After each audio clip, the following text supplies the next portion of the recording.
son histoire de Saint-Nazaire, l'abbé Béraud nous parle de ce fort que les Nazériens édifièrent au XIVe siècle, suivant en cela un mouvement général qui touche tout le Midi et plus encore.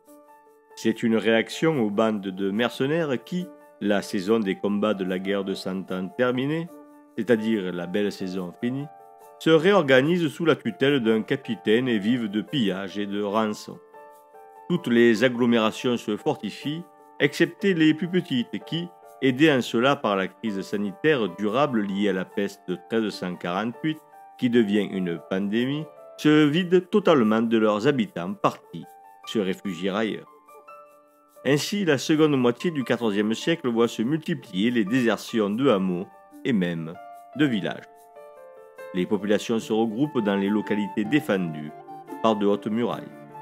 C'est à une rationalisation militaire de l'organisation de l'espace à laquelle on a affaire à cette époque. Saint-Nazaire, situé en bord de route, occupe une position stratégique. Il sera donc fortifié.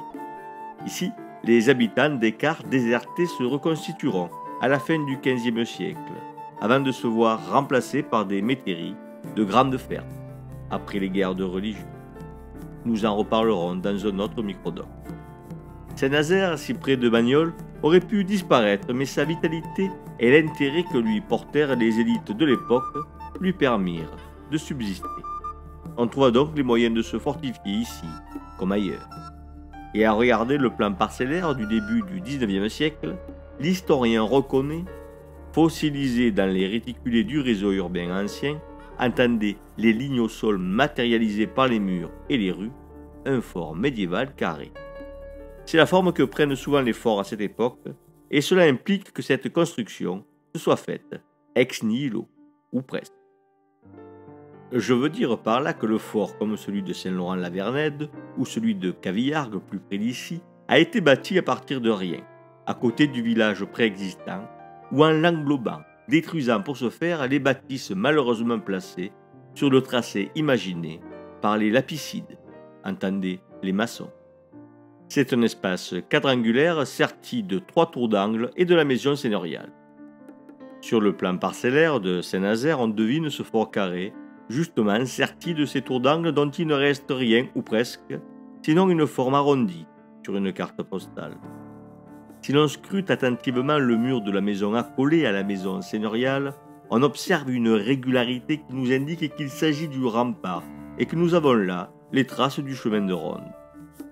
Il permettait de faire le tour des remparts pour exercer une surveillance et riposter aux attaques des assaillants. On montait le rempart jusqu'à un certain niveau. On plaçait ensuite des barres, des pierres taillées de grandes dimensions en encorbellement. On continuait à monter le mur, mais sur une plus petite largeur afin de permettre le passage. Ainsi, on obtenait un chemin de ronde. De profondes transformations des alentours du fort médiéval semblent avoir bouleversé sa belle géométrie initiale. C'est encore à la route que l'on doit cela. On ne le dira jamais assez, Saint-Nazaire et la route sont indissociables, ils vont toujours ensemble, et lorsqu'ils se disputent, c'est toujours la route qui gagne. Deux structures semblent se distinguer, le village fortifié du XIVe siècle que l'on voit apparaître ici, et les transformations induites par les reconstructions plus récentes des XVIIIe et XIXe siècles.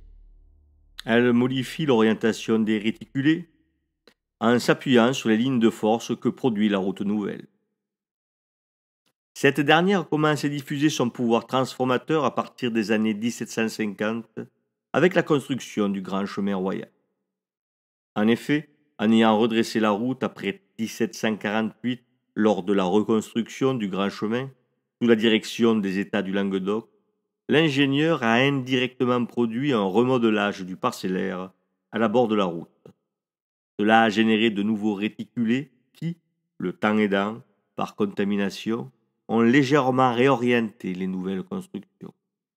Les maçons bâtissant des murs perpendiculaires les uns aux autres ont permis la colonisation d'une partie du village grâce à cette nouvelle orientation des réticulés.